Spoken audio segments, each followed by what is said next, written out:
Et, vous, laissez-la tout de suite. Lorsque Ted et moi sommes entrés dans la salle d'examen de la clinique d'obstétrique et de gynécologie, le médecin, qui nous regardait tour à tour, a dit quelque chose de scandaleux. Excusez-moi, j'ai été choquée et dégoûtée par ce médecin qui a fait un commentaire aussi déplacé sur la vie privée de quelqu'un. J'étais stupéfaite pour une raison que j'ignore. Ted n'a pas posé de questions et n'a rien dit. J'étais tellement déconcertée que je n'arrivais pas à bouger d'où j'étais. Peut-être ce médecin s'était-il assoupi? Peut-être avait-il fait un rêve bizarre et parlait-il en dormant, disant quelque chose qui n'avait aucun sens. Mais en même temps, ses yeux nous regardaient, Ted et moi, droit dans les yeux. Non, vous avez mal compris. C'est lui, votre mari, dit le médecin. Sa voix, doucement brûlante de colère et du nom de Ted, est sortie de sa bouche, et Ted a regardé le docteur d'un air sérieux. Je m'appelle Nancy Johnson, j'ai 30 ans et je travaille comme infirmière. Je me suis mariée avec Ted il y a 5 ans, à l'âge de 25 ans, mais en raison de ma carrière d'infirmière, nos modes de vie n'étaient pas tout à fait compatibles. Par conséquent, notre mariage n'était pas satisfaisant, avant que nous nous en rendions compte, 5 années s'étaient écoulées sans que nous ayons d'enfants. Ted disait toujours, « Ne t'inquiète pas, ça finira par arriver », comme s'il ne voulait pas vraiment d'enfants. Bien qu'il soit peut-être trop tôt pour s'inquiéter à mon âge, j'ai toujours envisagé d'avoir 3 enfants lorsque je me suis mariée. Il est donc vrai que je commençais à m'inquiéter de ne pas avoir le premier. Ted est un employé de bureau ordinaire, et je ne devrais pas le dire trop fort, mais son salaire n'est pas élevé. Bien qu'il travaille depuis la fin de ses études, il n'a reçu que peu d'augmentation, et sans promotion, il n'y a pas d'espoir d'augmentation significative de son salaire. Cela pourrait être lié aux finances. Peut-être que Ted n'est pas encore prêt à avoir des enfants, surtout avec la récente période d'activité intense au travail qui l'a amené à travailler tard et à rentrer tard le soir. Je me suis souvent demandé s'il avait déjà été aussi occupé, et lorsque j'ai posé la question à Ted, il m'a répondu qu'un nouveau projet avait démarré, entraînant des périodes de travail plus intenses. Nos habitudes quotidiennes étaient de plus en plus désynchronisées et je commençais à me sentir seule. Ted était habituellement un mari doux et gentil. En dehors de nos divergences de vue sur les enfants, il n'y avait pratiquement rien dont je n'étais pas satisfaite, et je n'avais donc jamais imaginé qu'une telle chose puisse se produire. Il y a 1 an, j'ai suggéré à Ted d'essayer de concevoir un enfant. Notre vie conjugale stagnait à l'époque et je me sentais impatiente, d'autant plus que beaucoup de mes amis mariés avaient déjà des enfants. Chaque fois que je voyais des nouvelles de leurs enfants sur les médias sociaux, je ne pouvais pas m'empêcher de penser que c'était beau. Cela s'est transformé en envie, au point que je suis devenue jalouse. C'est pour cette raison que j'ai cessé de consulter les médias sociaux et que j'ai choisi le bon moment. Il y a tout juste 1 an, lorsque Ted est rentré du travail, je lui ai dit que je voulais commencer à essayer d'avoir un bébé. Essayer de concevoir un enfant n'est pas quelque chose de naturel. Nous n'avons pas besoin d'en faire toute une histoire, n'est-ce pas? Mais ce n'est pas toujours le cas. Si le moment n'est pas bien choisi, cela ne veut rien dire. C'est ce que disaient mes amis. Le moment d'avoir des enfants peut varier d'une personne à l'autre. Il ne faut donc pas prendre cela trop au sérieux. Mais à l'époque, je ne savais pas grand-chose sur les tentatives de conception. Et je ne pouvais donc pas contester la réticence de Ted. Même si la prise de conscience de la nécessité d'essayer de concevoir diffère entre les hommes et les femmes, il aurait pu faire preuve d'une attitude un peu plus coopérative, n'est-ce pas? De toute façon, si vous vous prenez trop la tête, vous risquez de ne pas pouvoir concevoir. Même si c'est le cas, soyons patients, oui. Je pense que oui. Certes, comme Ted l'a mentionné, l'impatience peut donner l'impression que le résultat souhaité a moins de chances de se produire. J'ai connu la même frustration. Je suis allée travailler ce soir-là, comme d'habitude, et pendant ma pause, j'ai discuté de mes sentiments avec une collègue. Elle m'a réprimandé en me disant que je ne devais pas être aussi détendue face à la situation. J'ai trouvé ces paroles un peu agaçantes, car j'avais envie de me mettre en colère contre Ted. Je lui ai demandé conseil et elle m'a suggéré de consulter un gynécologue obstétricien. J'étais hésitante, car je n'en voyais pas l'utilité puisque je n'avais rien d'anormal. Cependant, elle m'a informé que de nombreuses femmes consultaient aujourd'hui un gynécologue obstétricien lorsqu'elles voulaient avoir un enfant. C'était un nouveau concept pour moi et cela m'a ouvert les yeux. Mon prochain jour de congé étant dans 2 jours, c'est-à-dire un jour de semaine, j'ai décidé de me rendre chez le gynécologue obstétricien à ce moment-là. J'ai choisi le gynécologue obstétricien le plus proche de chez moi, en gardant le secret pour Ted, bien que ce soit l'option la plus proche. La gynécologie obstétrique se trouvait à 2 stations de train. Comme il n'y en avait que quelques-unes dans la région, j'ai pensé qu'il n'y aurait pas trop de monde un matin de semaine.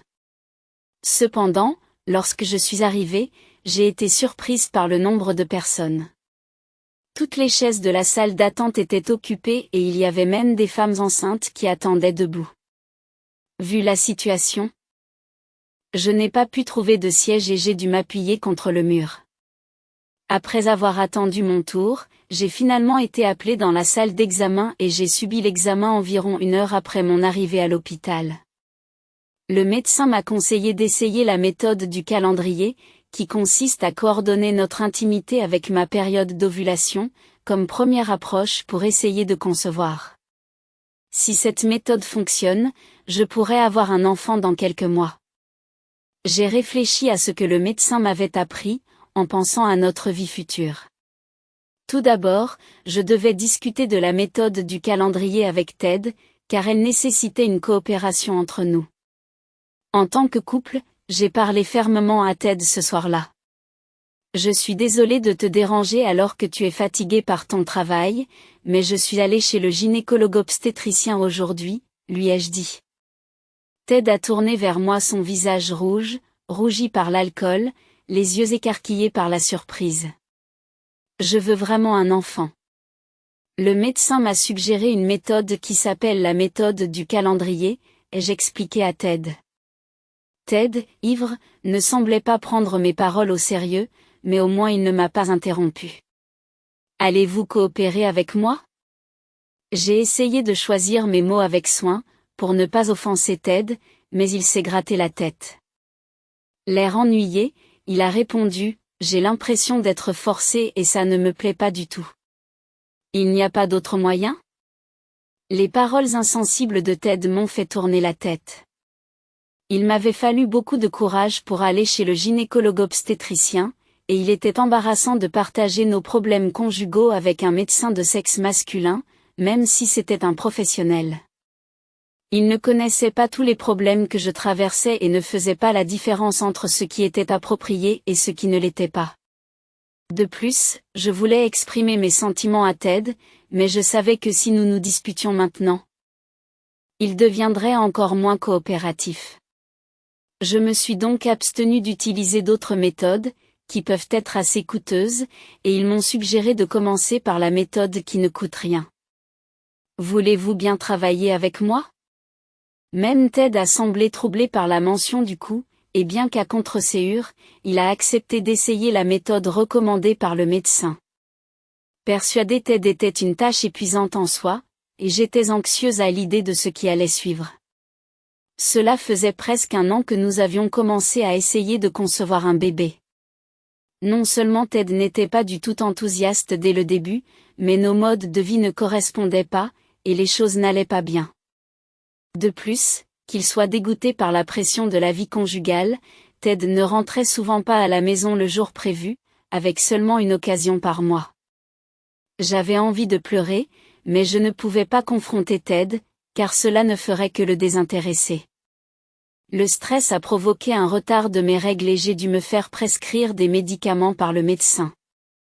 Je n'ai pas pu m'empêcher de me sentir faible et je me suis plainte devant le médecin de la date à laquelle j'aurai un enfant. Le médecin a écouté sérieusement mes préoccupations et m'a même donné des conseils sur la manière de faire coopérer Ted. J'étais reconnaissante, mais aussi irritée par la raison pour laquelle Ted ne voulait pas coopérer avec moi. Ce soir-là, c'était l'occasion de sortir une fois par mois, j'avais donc résolu d'inviter Ted, mais ce dernier n'est pas rentré à la maison, même si la date avait changé. Le lendemain, j'avais une journée de travail et je ne voulais pas me coucher trop tard. Alors que je soupirais et que j'étais sur le point d'abandonner et de me coucher, j'ai finalement entendu la porte d'entrée s'ouvrir. Il allait être 1 heure du matin, et je suis à la maison. Il est entré dans le salon en riant de travers. Probablement ivre et en bafouillant ses mots. L'insouciance de Ted m'a donné le vertige. Tu te souviens de ce qu'on fait aujourd'hui? Je ne voulais pas dire cela, mais je me suis rendu compte que je devais le dire clairement, sinon Ted ne comprendrait pas. Je me suis résolue à faire face à Ted. Ah, aujourd'hui, quel jour était-ce? Peut-être qu'il s'est finalement souvenu en voyant mon visage sérieux et qu'il a paresseusement plissé les yeux. Si tu n'aimais pas ça, tu aurais dû appeler. J'ai attendu tout ce temps. Je n'ai pas pu m'empêcher de me souvenir de tous ces ennuis. Jusqu'à présent, j'ai inventé mon mécontentement à Ted. Tu sais, j'ai réfléchi, les yeux de Ted se sont rétrécis, comme un serpent, je suis tellement sous pression. On me dit tous les mois de respecter le calendrier libre, mettez-vous à ma place en rentrant chez vous, fatigué par le travail. Franchement, je n'ai pas envie d'être avec toi en ce moment. J'ai sursauté aux paroles de Ted. En effet, j'avais pressé Ted de garder l'horaire libre chaque mois. Si les positions avaient été inversées, j'aurais été stressée moi aussi, mais j'avais fait des demandes à Ted aussi gentiment que possible pour ne pas lui imposer un fardeau trop lourd. Texte reformulé. Tu te souviens de ce qu'on est aujourd'hui? Je ne voulais pas dire cela, mais je me suis rendu compte que je devais le dire clairement, sinon Ted ne comprendrait pas. J'ai confronté Ted avec fermeté. Ah, aujourd'hui, quel jour était-ce? Peut-être qu'il s'en est enfin souvenu en voyant mon visage sérieux et qu'il a paresseusement plissé les yeux. Si tu n'aimais pas ça, tu aurais dû appeler. J'ai attendu tout ce temps. Je ne pouvais pas m'empêcher de me rappeler tous les problèmes. Jusqu'à présent, j'ai exprimé mon mécontentement à Ted. Vous savez, j'ai réfléchi, les yeux de Ted, rétrécis et semblables à des serpents, je suis tellement sous pression. Tous les mois, on me demande de libérer le planning. Mettez-vous à ma place. En rentrant fatigué du travail. Franchement, je n'ai pas envie d'être avec toi en ce moment. J'ai été surpris par les paroles de Ted. En effet, j'avais fait pression sur Ted pour qu'il libère l'horaire chaque mois. Si les positions avaient été inversées, j'aurais été stressée moi aussi, mais j'avais fait mes demandes à Ted aussi gentiment que possible pour ne pas trop l'accabler. Je retenais ce que je voulais vraiment dire, c'est-à-dire prendre les choses plus au sérieux en continuant à voir Ted qui supposait qu'il était le seul à se battre pour que je me sente malheureuse. Eh bien, faisons une pause pendant un certain temps. J'ai senti que si nous continuions ainsi, cela ne ferait qu'augmenter notre fardeau à tous les deux. J'ai demandé une trêve temporaire. Ted a semblé soulagé par ma proposition, disant que c'était très bien, puis je me suis sentie faible à l'idée de savoir quand nous pourrions avoir un enfant. 3 mois après que j'ai parlé à Ted de la trêve, il a semblé être libéré de la pression d'essayer de concevoir un enfant et il a commencé à sortir jouer pendant ses jours de congé. Il partait le matin et ne revenait que le soir, et je me demandais ce qu'il faisait. Ted n'a pas de hobby particulier, j'ai donc supposé qu'il sortait avec des amis. C'était ainsi que Ted avait été, mais je ne savais pas si cette trêve avait fonctionné ou non. Il a commencé à prendre part à notre vie conjugale de son propre chef et seulement 3 mois après nous avons repris notre vie conjugale. Reformulé. J'ai eu du mal à exprimer mes vrais sentiments, voulant que nous prenions notre situation plus au sérieux, surtout lorsque Ted a supposé qu'il était le seul à avoir des difficultés. Je me sentais malheureuse. Faisons une pause pendant un certain temps. J'ai pensé que continuer ainsi ne ferait qu'alourdir notre fardeau à tous les deux, et j'ai donc proposé une trêve temporaire. Ted a semblé soulagé par ma proposition et a accepté. Cependant, je me sentais mal à l'aise en pensant à la date à laquelle nous pourrions avoir un enfant. 3 mois après notre trêve, Ted semblait soulagé de la pression liée à la conception d'un enfant et a commencé à sortir jouer pendant ses jours de congé. Il partait le matin et revenait tard le soir, me laissant dans l'expectative quant à ses activités. Comme Ted n'avait pas de passe-temps particulier, j'ai supposé qu'il sortait avec des amis. C'était typique de Ted, mais je me demandais si la trêve n'avait pas fait une différence. Il a commencé à participer davantage à notre vie de couple. 3 mois plus tard, nous avons repris notre vie conjugale.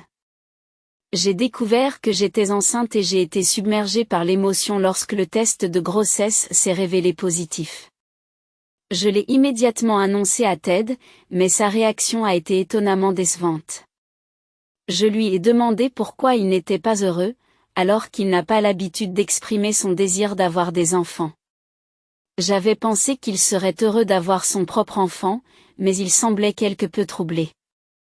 Je lui ai assuré que j'étais heureuse, mais que nous n'en serions pas sûrs tant que nous n'aurions pas vu un médecin. Nous avons convenu d'aller à l'hôpital la semaine prochaine. Ted a proposé de m'y conduire, et j'ai été soulagée de voir son côté gentil alors que nous allions à l'hôpital ensemble pour la première fois depuis longtemps. J'ai commencé à penser que Ted était peut-être heureux lui aussi, et qu'il retenait peut-être sa joie jusqu'à ce que la grossesse soit confirmée à l'hôpital. Dans cette optique, les réactions de Ted semblaient raisonnables. Une semaine plus tard, comme prévu, Ted m'a conduite à l'hôpital, plus précisément à la clinique d'obstétrique et de gynécologie. Après nous être enregistrés, nous avons attendu notre tour dans la salle d'attente.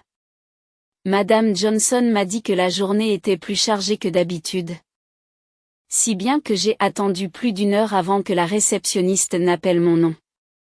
On m'a pris la tension artérielle et on m'a fait passer un test d'urine, puis je suis entrée dans la salle d'examen avec Ted. Le médecin examinait mon dossier médical et l'infirmière nous a demandé, à Ted et à moi, de nous asseoir. Elle a ensuite quitté la salle d'examen, probablement pour s'occuper d'autres tâches. Dans la salle d'examen, il n'y avait que Ted, le médecin et moi. Lorsque le médecin nous a regardés, il a semblé ouvrir grand les yeux, comme s'il se demandait s'il y avait quelque chose d'étrange sur nos visages. Nous nous sommes regardés, mais nous n'avons rien vu d'extraordinaire. Madame Johnson, oui, j'ai toujours mes rendez-vous ici. C'est vrai, il y a un problème? Je ne suis pas enceinte. Je le suis? Vous êtes enceinte? Félicitations, mais il y a autre chose. Le médecin m'a regardé avec une expression significative. Puis son regard s'est fixé sur Ted et après avoir fixé intensément le visage de Ted pendant plusieurs secondes, il a laissé échapper un souffle et a ouvert la bouche.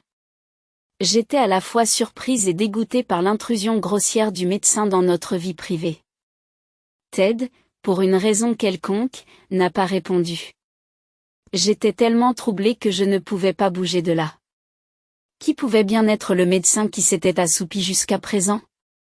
Peut-être avait-il fait un rêve bizarre et était-il encore à moitié endormi, déblatérant quelque chose qui n'avait rien à voir, mais ses yeux étaient fixés intensément sur Ted et moi. Non, vous vous méprenez, c'est votre mari, le nom que le docteur a donné à Ted est sorti de sa bouche calmement en colère, et Ted l'a regardé fixement. Je m'excuse pour mon manque d'expression, Madame Johnson. En tant que médecin, ce n'est pas quelque chose que je devrais dire, mais je me suis sentie obligée de vous dire que ce médecin était conscient de mes difficultés personnelles. En particulier de mon fort désir d'avoir un enfant. C'est pourquoi il a fait un commentaire aussi grossier. J'ai senti qu'il devait y avoir une raison importante derrière cela, à en juger par l'attitude sincère du médecin. J'ai décidé de l'écouter. À quoi faites-vous référence exactement? J'avais besoin de comprendre son point de vue. J'étais prêt à écouter les explications du médecin. Mes problèmes personnels avec lui sont très confidentiels, mais j'ai récemment découvert que ma femme était infidèle. J'ai été profondément choquée et désorientée pendant un certain temps, mais en raison de ma profession, je ne pouvais pas facilement prendre des congés, alors j'ai continué à travailler tout en faisant semblant d'être serein. Ma femme a nié la liaison, mais je n'étais pas convaincue et j'ai engagé un détective privé pour rassembler des preuves. Je n'arrivais pas à comprendre comment la révélation soudaine du médecin sur l'infidélité de sa femme était liée à nous, et je restais figée sur place, incapable de bouger. Ted. Comme d'habitude, Ted est resté sans expression en écoutant les paroles du médecin. Je ne pouvais pas comprendre ce qu'il pensait, d'autant plus que les résultats étaient dévastateurs. En l'espace d'une semaine, les preuves de l'infidélité de ma femme ont afflué. Des photos d'elle bras dessus bras dessous avec son amant à l'entrée d'un hôtel, des échanges de messages avec son amant et l'historique de ses appels téléphoniques. Les preuves n'ont cessé d'affluer à ce moment-là. J'en avais assez et je ne voulais plus entendre parler de l'enquêteur, mais la curiosité a pris le dessus. J'ai regardé une photo du visage de l'amant, puis le docteur a regardé Ted à nouveau, ses yeux devenant haineux. Instinctivement, je me suis couvert la bouche et j'ai serré mon ventre.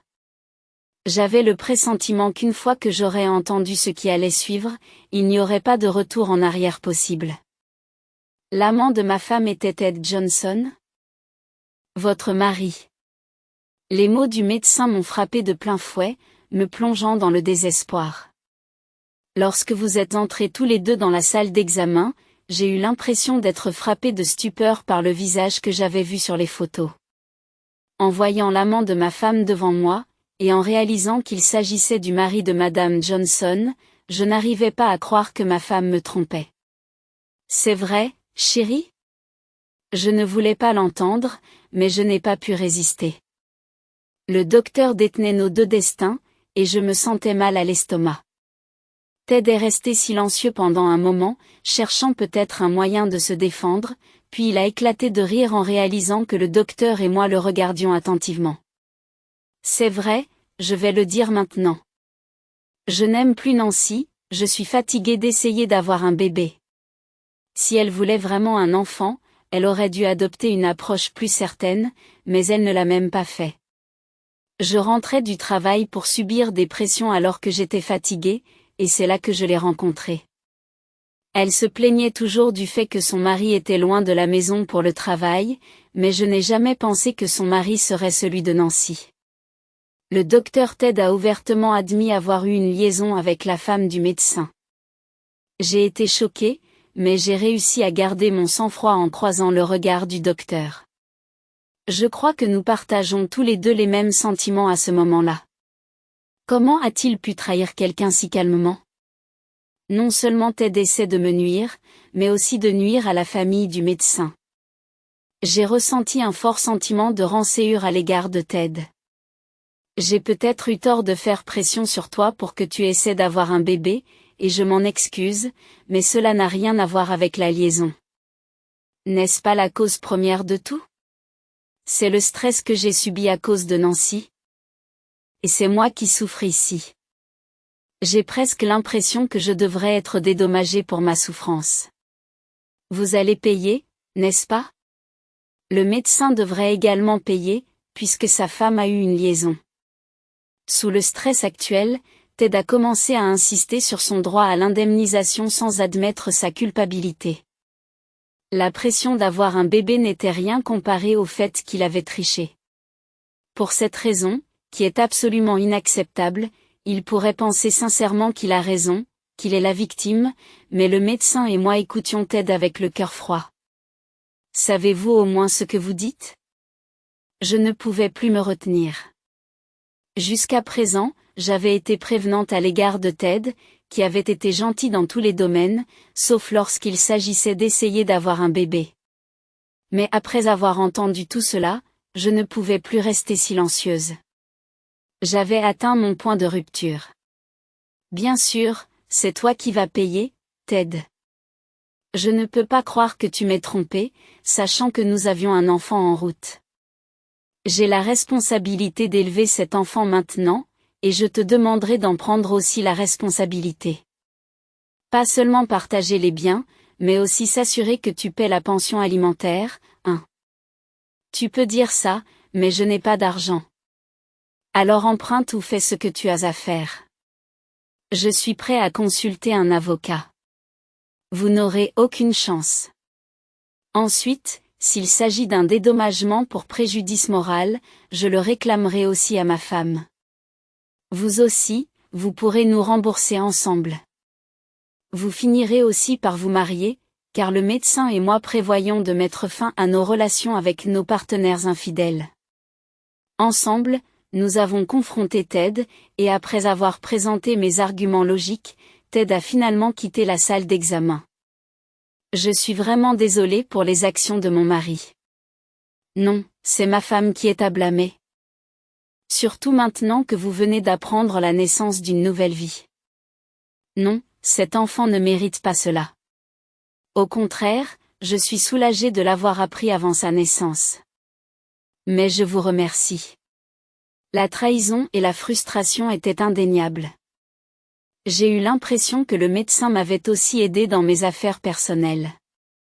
Ce sera difficile à partir de maintenant, mais n'hésitez pas à me demander conseil à tout moment. Je vous aiderai autant que possible.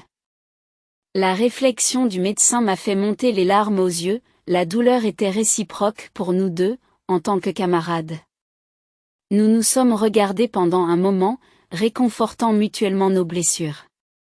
Ce jour-là, ma grossesse a été confirmée sans problème, et on m'a conseillé de revenir pour un contrôle dans quelques semaines.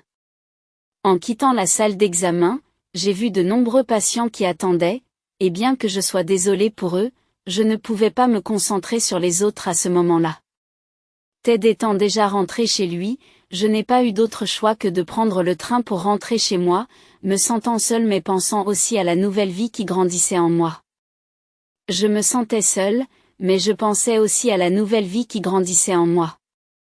Je me sentais pleine d'espoir et je me disais que nous allions traverser cette épreuve ensemble en touchant doucement mon ventre. La petite vie à l'intérieur semblait veiller sur moi, et je me sentais satisfaite. Lorsque je suis arrivée à la maison, Ted était parti et la carte de visite d'un avocat spécialisé dans les divorces avait été laissée sur la table à manger. J'avais déjà pris la décision de divorcer de Ted et j'ai donc appelé sans hésiter le numéro qui figurait sur la carte.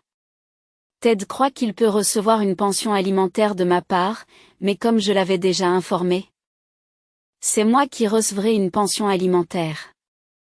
Je ne manquerai pas non plus d'exiger une pension alimentaire pour les enfants.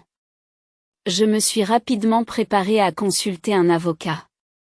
Il est certain que Ted était largement fautif dans les négociations du divorce.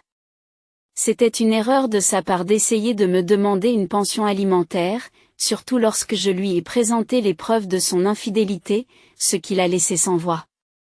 J'ai insisté pour qu'une somme forfaitaire de $100 000 soit versée au titre de la pension alimentaire, en plus du règlement des biens. Bien qu'il se soit plaint, je connaissais suffisamment Ted pour savoir qu'il risquait d'arrêter les paiements à mi-parcours. J'ai choisi d'exiger la totalité de la somme en une seule fois pour lui faire sentir le poids de sa culpabilité, plutôt que de demander des versements mensuels. Il semble que le médecin ait également divorcé de sa femme et demandé une pension alimentaire. Nous sommes restés en contact régulier et avons échangé des informations sur nos situations respectives. L'épouse du médecin semble avoir remarqué la disparité entre le salaire de Ted et celui du médecin, et compte tenu du fait que Ted devait payer la pension alimentaire en une seule fois, elle semble rencontrer des difficultés financières. Elle aurait demandé au médecin de la reprendre, mais celui-ci a fermement refusé de raviver leur relation après avoir été trahi. Il a répondu avec dégoût qu'une relation ne se répare pas. Je partage son avis. Il est égoïste d'espérer revenir à l'ancienne relation après avoir causé tant de problèmes. J'espère que Ted et cette femme souffriront pendant un certain temps pour avoir brisé d'autres familles. Nous sommes comme des camarades, n'est-ce pas? Oui, si cela ne vous dérange pas, aimeriez-vous aller prendre le thé quand vous serez libre? Je ne me suis étonnamment pas senti mal à l'aise face à l'invitation du médecin. ce doit être parce qu'il me traite en gentleman. Je dois cesser de fantasmer sur le fait qu'un jour, il pourrait se passer quelque chose avec ce médecin et me contenter d'espérer que mon enfant à naître grandisse en bonne santé et naisse en toute sécurité.